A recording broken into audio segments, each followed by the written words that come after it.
Hi everyone, welcome to live synchronous meeting strategies. This is a request from several different people for this week, and so we're excited to jump in. We have three wonderful guest presenters. The first is Joe Kroc, social worker at Southgate Elementary, who's going to talk to us about morning meetings. Erica Soros, instructional coach at Nevlin Elementary, who's going to talk a little bit about language arts small groups. Megan Theobald, a multilingual teacher at Banfield Elementary, who's going to talk a little bit about working with multilingual learners in a Teams meeting setting. Just a quick overview, we're going to review the best practices. So what type of learning should be happening in synchronous meetings? Just quickly cover the essence of small group instruction before we head into our guest speakers. We're going to learn from our guest speakers what they are all current distant learning teachers in some sense. So what are they doing? What have they learned? And then creating a welcoming environment. Just a reminder, this is our distance learning 2.0 model. We're particularly going to be talking about number 2, live sessions via Teams. Students should have the opportunity to participate in 3 synchronous meetings per day. Just to review what that would look like. So for an average student, they would have morning meeting. Morning meeting is a research-based best practice for building community and building relationship between student and teacher and student and student. And then each day, students will get a small group instruction. Maybe one day it'll be language arts and another day it'll be math. The teacher will kind of control that. Some students might have additional synchronous meetings with EL or SPED, and then there will be opportunities to do whole group lessons, active lessons with specialists through the week. So quite a bit of synchronous time, and that looks a little bit different based on what the goals are for that lesson and how many students are in that lesson as well. So just a reminder, one of our distance learning effective practices is that live sessions should be active and engaging.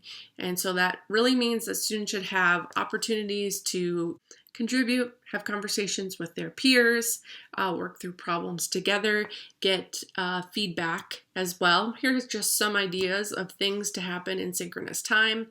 Collaborative problem solving, possibility of using breakout groups once people get a little bit better at the Teams meetings, get to do review games and fun, socializing. Not everything has to be academically based, practicing a new skill together. Maybe that's a verbal skill or maybe a new math problem skill, discussions, differentiation between the different groups.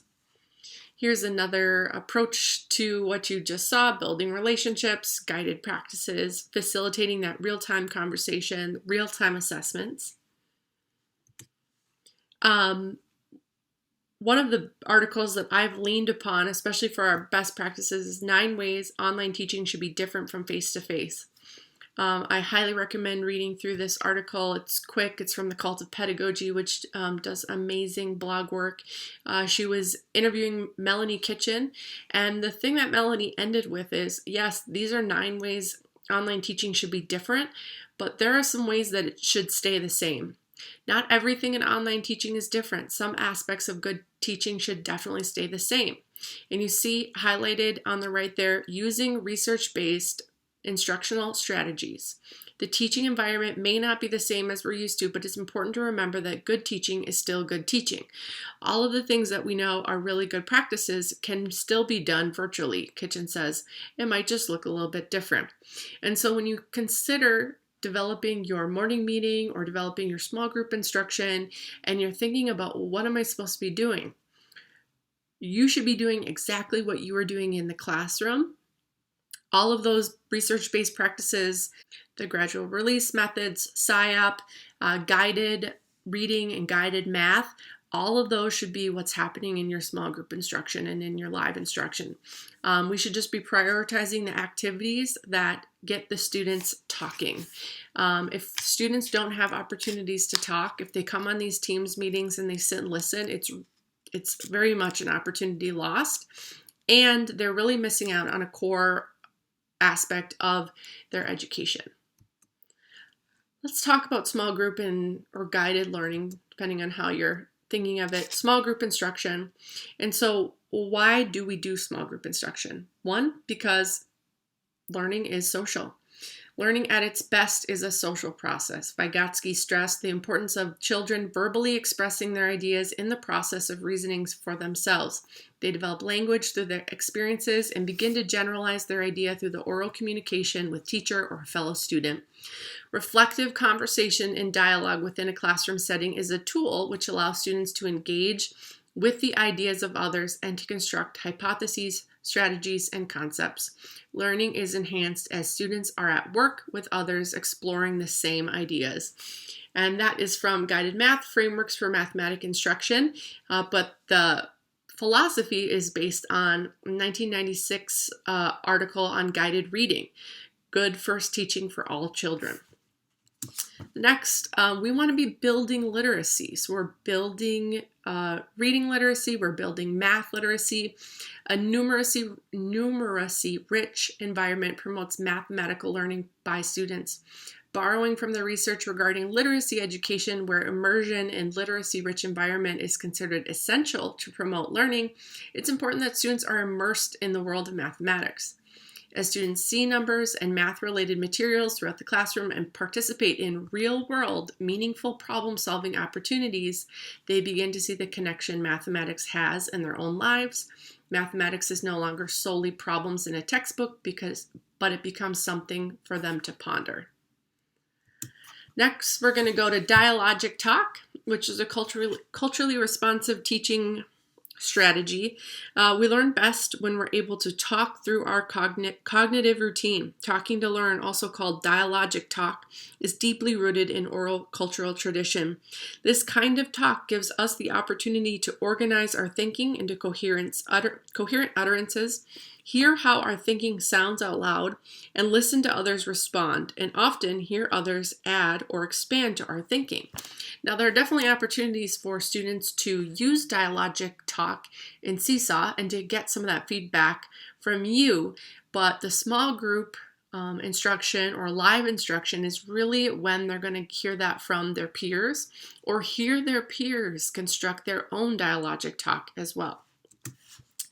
And then informal assessment. When using predominantly whole class instruction, encouraging mathematical communication can be challenging. Not only are there many voices vying to be heard, but also some students are reluctant to offer their ideas in that setting. And we particularly see this in online settings. Teachers can increase the opportunities for students to communicate mathematically by having them discuss ideas with their partners or work in groups. Even with these techniques, however, it's difficult to monitor the quality of students' conversations and ensure the accuracy of their communication. In a small group setting, every voice can be heard. Teachers can model correct use of mathematical vocabulary and give students immediate feedback concerning their mathematical communication, both oral and written. Each student can be asked to explain his or her thinking about the mathematical task in which they are engaged. When students turn and talk, the teacher can easily listen to the conversation in the group. The intimate nature of this instructional mode allows teachers to informally assess not only students' understanding of mathematical concepts, but also their ability to communicate mathematically. And so that's why we want to have smaller groups and want to give students as many chances as possible to talk during these groups.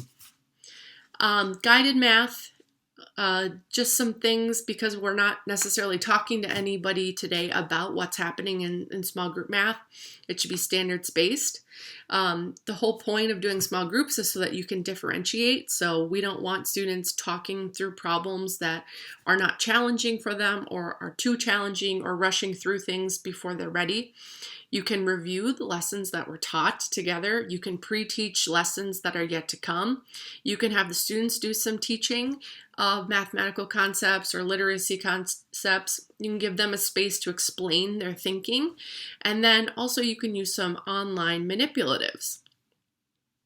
The math curriculum that Austin Public Schools has online has access to some manipulatives. I also want to show you Toy Theater, which I just found is a great manipulative website that you can use as well. And you could ask students to bring it up.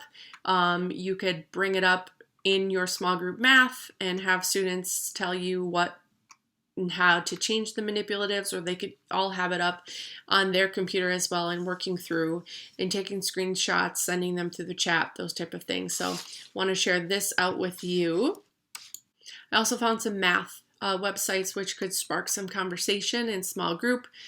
Which ones don't belong, for instance, and then there's a whole other quantity and what is the same, what is different, and these prompts can spark that conversation that we're looking to have in small group instruction.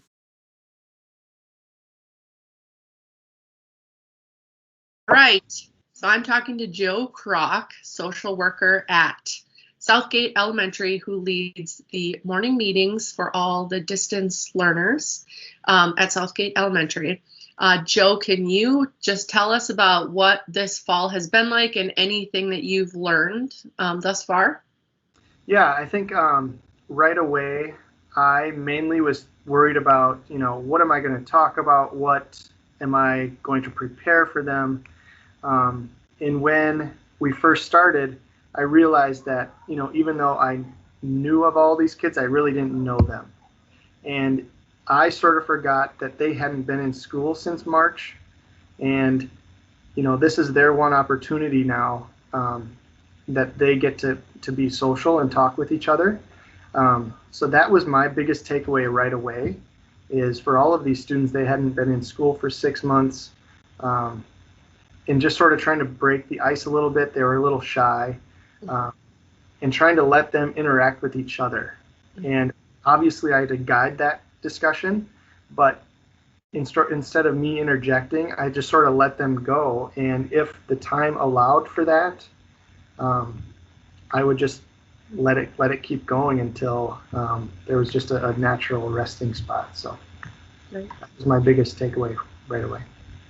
And all the resources out there, Joe, talk about the importance of social emotional learning and community building within distance learning, just being first and foremost, especially in the middle of a pandemic and a large election and those things. So from a social work perspective, what advice could you give to teachers about strengthening the social emotional learning and community building right now?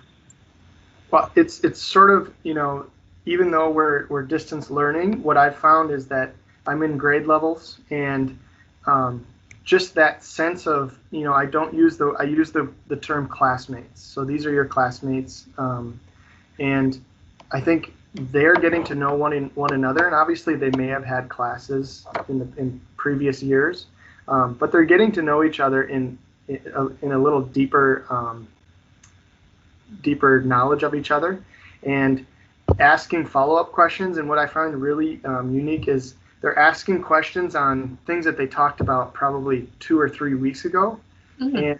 And I just think that's really important for all of our students, that they have the ability to ask questions to one another, work on some of those social skills, even though it's on computer. And then obviously doing the check-ins. We do zones of regulation here at Southgate. So we start our morning meeting with just a check-in. Sometimes we like to have fun with saying good morning, using different voices, just trying to break the ice a little bit with some students that maybe aren't willing to share as much, but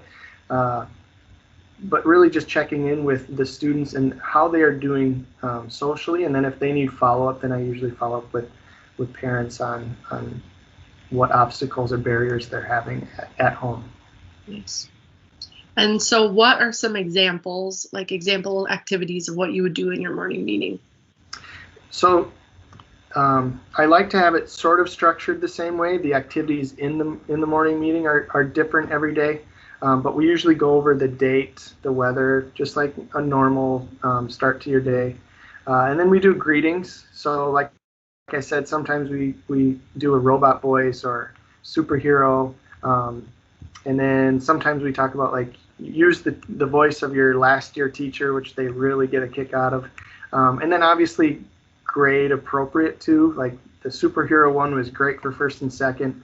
Fourth grade, I got a lot of blank stares. So you're always sort of trying to just adapt every time and make sure that What's successful in first grade might not be successful in fourth grade.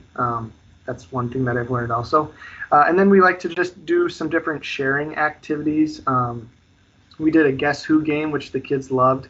So I gave different clues about the background of everyone's screen, and they had to guess by raising their hands. And then we also did sharing something from your home. So a lot of people used pets. A lot of people did toys. That was really good for getting just students who maybe were a little more shy to really open up a little bit more. And then we also talked a little bit more about making goals. And every day we try to make a goal that we can achieve that day. Right away it was like, I want to be an astronaut or a scientist, and we had to break that down a little bit about, what can we achieve today? And even though that might help us get to that ultimate goal, what can we do today? And then obviously a lot of it is just discussion. So on Monday we just discuss the weekend, we share different things. And that's really the time that I let them go. And if it goes somewhere that I'm not expecting, I'm still going to let them just keep going. And if I don't talk at all during that 15 minutes, I'm just going to continue to let them go. And Wednesdays we do some Would You Rather Wednesday. So some Would You Rather questions. And then on Friday, we do some Finish Friday, so some different social situations. And they sort of talk about what they would do in the situations. Sometimes I'll do like a math problem or equation, or like a riddle that they have to do. They like those sometimes too. Just anything. You have to be prepared, because sometimes you might be sitting at a blank faces across from you. So having some of those things ready if there is a dull time where there's no talking, which could happen and does happen. Yeah. And one thing that we were talking about in preparation for today is like this idea of like, do you have slides or do you have something to share? And a quick like Google search for distance learning morning meeting will like send you down a rabbit hole of teacher pays teacher cutesy wootsy stuff. And just to say that none of that matters, and it's all about relationships and just creating this space for socialization. So, yeah. And what I found with that is when I shared my screen, then they could only see me.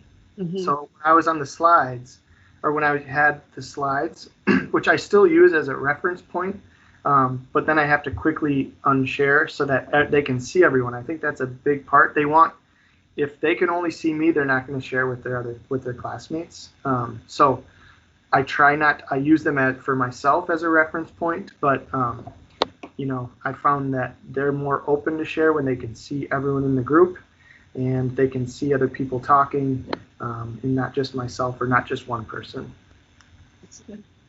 All right, I'm asking everybody just if you have anything else that you want to share, anything that you didn't cover that you want to say, and you don't have to say anything if nothing's coming to mind. I think just the other thing that I learned was the beginning is rough with muting and unmuting, and even now, especially with first grade and second grade, the wait time with muting and unmuting, you get used to it, but it does take a little bit longer, and you might have to mute other people, but just having those norms is going to help you down the road in developing those norms in your group right off the bat, so that it's amazing what some of these first and second graders can do if you set up those norms for them right away.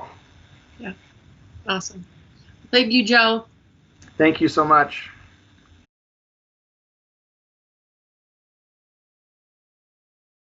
All right. Today I'm with Eric Kasoris, instructional coach at Nevlin Elementary. Eric is a master teacher, and he's been doing some distance learning instruction this year. So Eric, what would you say, quick reflection, some learnings that you've had as a new online teacher that you've had thus far this year? Well, I definitely don't feel like a master teacher. That is for sure.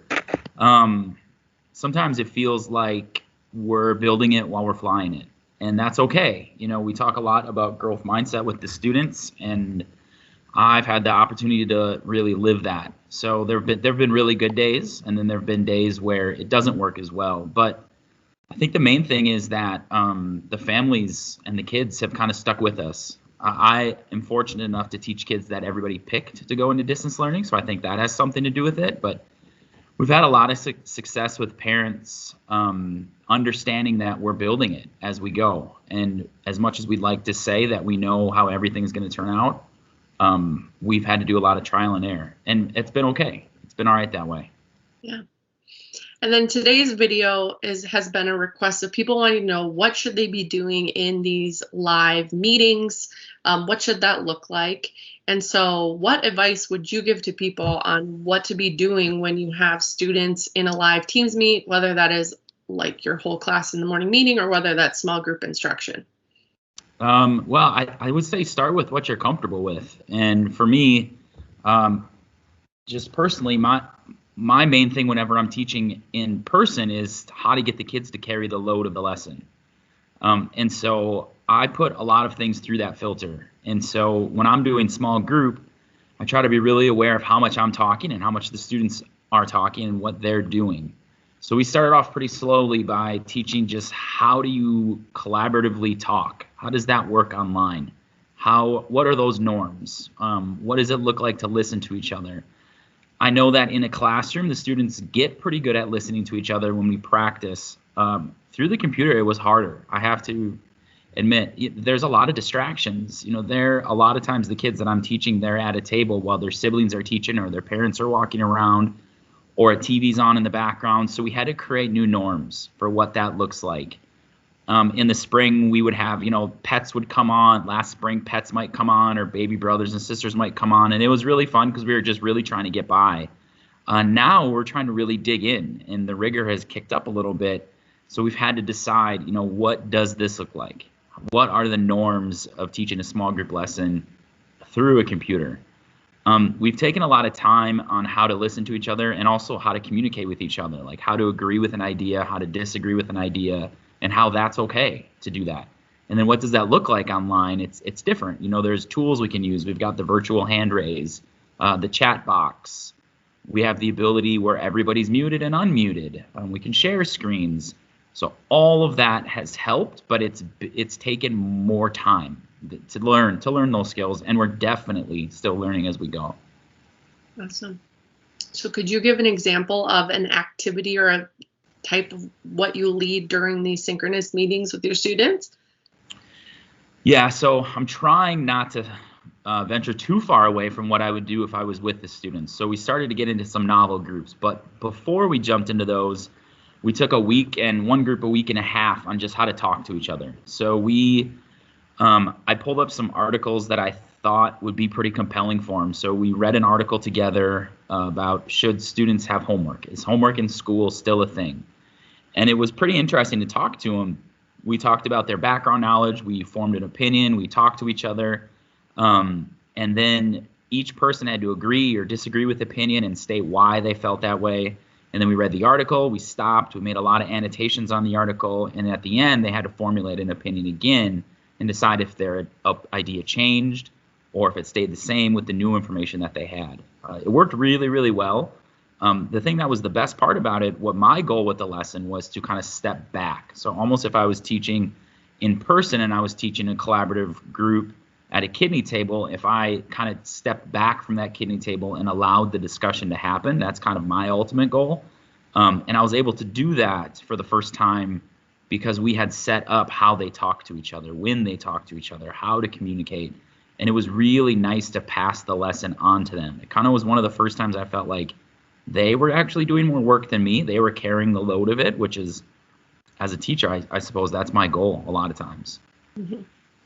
It almost reminds me of kind of like your first 20 days. We go through all these routines, all these norm settings, so that once we do get to dive into the content, it's that much more fluid. And so if people are feeling like it's super slow at the start, just note that you are like building the foundation so that small group instruction can actually happen online, and that it will get better, right?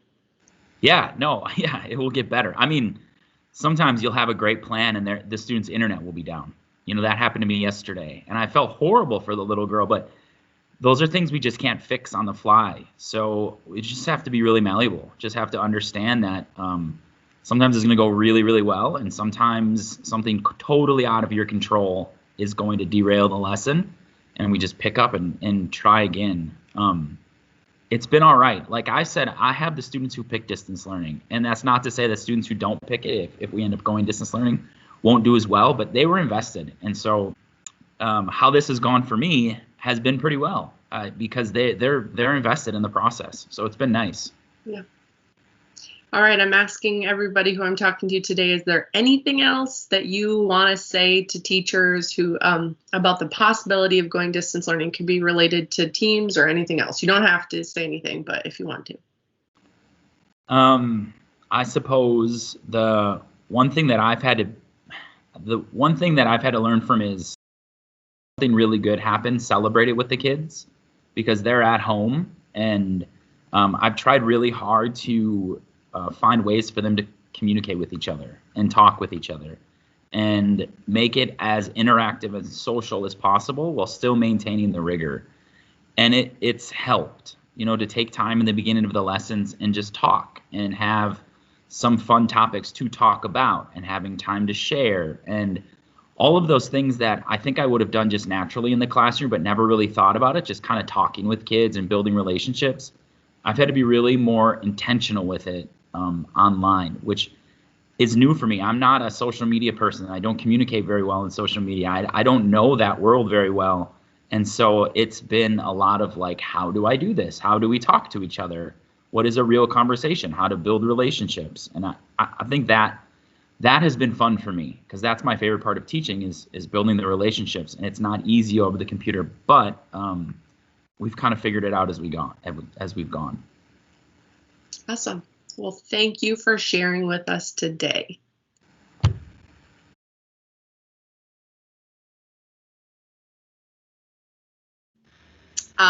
Today we were talking with Megan Theobald. And Megan, can you introduce yourself to everybody who's watching? Hi, I am, like Lana said here, Megan Theobald. I am an EL teacher at Banfield Elementary in Austin here. Knew about all the ELs and then, learning about how to do this on teams and what is best for them. And so it's been, a big adjustment and a lot of learning taking place. But I guess I guess one thing that I found I did a lot of is I made PowerPoints. So I made the PowerPoints, and our PowerPoints, then I put the story to it. Sometimes I had the music with it so they could listen to the story, or if we had little chants and little riddles, then I would have it on there. And I don't know if there's a better platform, I guess, than the PowerPoint, but I found that I could put the music to it, and then I could also use the highlighter whenever needed to as well to be pointing out it. So like you said with the vocabulary, for instance, we had one story that that pointed out all their vocabularies for that unit. And so I could go through and just highlight them in that short little song that we had, and then we could talk about them. Another one here was one where I talked about the vocabulary. And our scanner wasn't working very well, so they didn't come up into color. Usually I have them in color, but these didn't. But I could, then if I was sharing it, I could go through and use the highlighter and highlight some of these words then that we were talking about that were our vocabulary words for this unit, and we would talk about those. Then I would also, I made different, if these were our high frequency words, we would read some sentences together. Or take turns reading them, have different students read them. Then they would tell me, which word would go in the sentence, and then we would read different stories to go along that had our high frequency words in there. And then again, we could highlight our high frequency words when we saw them in the stories and talk about them that way. So what are some examples, I guess, of questions or things you ask the students to do when you're in a Teams meeting? Like, what are some times you ask them to speak? Okay. Yeah, so this was one that we did where they would have to, and I always tried to get them to interact more. That was kind of a hard thing for me at the beginning when the students would, are so used to being put on mute.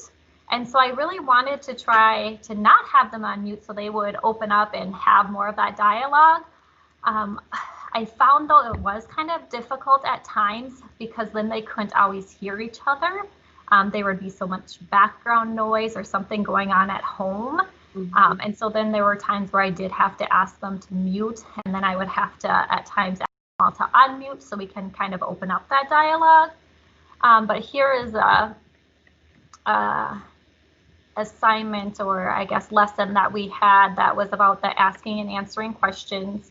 And so we talked about, how to ask the complete question in a complete sentence, and then how to respond using part of that question into your answer. And so we practice here, and then I would, use the marker here, and I could then write what their responses were right on here. So we could say, yes, the carrots are orange, and so we would practice that.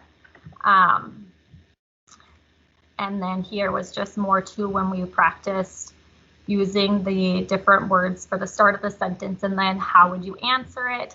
And so that was kind of a time where I would have it open up more to get them to talk and respond. And so when you share, just because I've never done this before, and this might be new for others, when you share your PowerPoint, you just have to toggle, like hover your mouse over the bottom left, and then those tools come up for you? Yes. Mm-hmm. Yeah. That's awesome. And so I really liked it with the highlighter too, of like with the other PowerPoint of how I could highlight the vocabulary words if it was. So I do like some of these features down here that they have for you to use it, I guess. And I don't know other programs, that have some of these features of using the pen and highlighter. And I also found it's difficult. Like right now when I'm sharing my screen, I can't see you. Mm-hmm. So I couldn't see the kids, and that was really hard for me. So we did find a way to be able to use our other monitor when we extend the screens and drag the kids over to that screen so that I can still share my screen and then I can still see them at the same time. So that was really big for me too. Okay. And so if I were to ask you, how, if at all, is your small group different or the same in distance learning? How would you describe that? Well, I try to do a lot of the same things that I would do in the classroom, just to have, the kids volunteering and the kids talking to each other and trying to answer questions. So I try to do that as much as possible through on Teams as well. I do find that it's a little bit more difficult for the kids to open up. I feel my second graders were much more quiet and didn't really want to volunteer answers, so I really had to make a point to call on them. Fourth graders were a little bit better. They would volunteer answers a little bit more and answer some questions and kind of be a little bit more open. So I don't know if it was just the grade level and the maturity of them versus the second graders. But yeah, it was tricky to do that. But otherwise, I find it takes a lot more time too over what you can cover through Teams versus right in the classroom. It does take more time, and part of it could be just the getting them to respond and to know that, hey, we are still in class. I need you to participate still. But I think that if they were, this was so new, to everybody and to me and to the kids. And so I'm sure as time would go on, they would get more comfortable with it too and get more comfortable with me, but that was a struggle. Yeah. So to that point, do you think that there is anything that teachers can be doing now that could help students feel more comfortable if we did have to go to distance learning and did have to go to this Teams, so that they would both be able to use the tools but feel comfortable interacting with you? Is there anything you think we could do to help that? I don't know. Well, one, I think that the teachers have already built a relationship with the kids. And so I mean, with the fourth graders, I did know them already. And so I think maybe that helped. The second graders, I didn't know at all. And so you're coming on to this, not knowing them, not having that relationship with them. And now you're trying to do it over the screen. And so I do think that already just those students that are in person have that relationship. And so maybe that helps already. Yeah. Otherwise, just practicing with them and letting them know and setting those expectations even now in the classroom, of, okay, when we do this, we are going to have our video on, because they will shut it off sometimes, or they'll, and put it on mute when they're not supposed to, or something, and so I think maybe just practicing with them and setting those expectations with them would probably help too, to have that. And when you already have that relationship, and to be able to have them ask any questions already in class about what they may have, instead of trying to do it over Teams as well, just being thrown into it. Yeah. So maybe those things would help. Yep. That's all my formal questions. Do you think there's anything else, any other things that you think people should know if they possibly would need to go distance learning? I don't know. Just I would say to try to keep it as interactive as possible, and to get them to be talking to each other, and have your activities that are where the students can interact with you, because I feel like the Seesaw platform is one where they aren't able to interact and be able to use their speaking skills and their listening skills as much as over the Teams. And so I would maybe have that, to make sure you focus those activities on that. One other thing I like to do at the end of my team session is to go back into the Seesaw and show them what their activity would be for Seesaw. I mean, I feel like that's kind of their assignment. And just like you would do in the classroom, you review what the assignment is and go over it, do an example together. So I always try to do that and show them what their Seesaw was, and ask them if they had any questions about what the expectations were for that assignment. And so I think that really helped to do an example together, to kind of make sure we got the quality of work that we wanted to see out of them. Yeah. As we close up this presentation, I just wanted to show you a funny picture that I saw on Twitter. For some people, this situation might make you cringe, and thinking that students would be doing this, or that a student is turning their camera off, or possibly turning their mic off. But I just want to leave you with this idea of creating a welcoming environment. That includes food, it includes fidgeting, it includes pets. In distance learning, we need to be flexible. We don't have control over where students are, or what's happening in their home, or what they need in order to stay engaged. As a reminder, students do not have to attend the live meeting. So would you rather have a student there with their mic and their camera off because they're embarrassed about what's happening in their home, or there's too much activity in their home and they just can't provide the sound quality that they want, or the video quality that they want? Normalize the camera being off. There's a chance that they might start with the camera off, and as they become more comfortable and they see other students with their cameras on, they then turn their camera on. Thank you.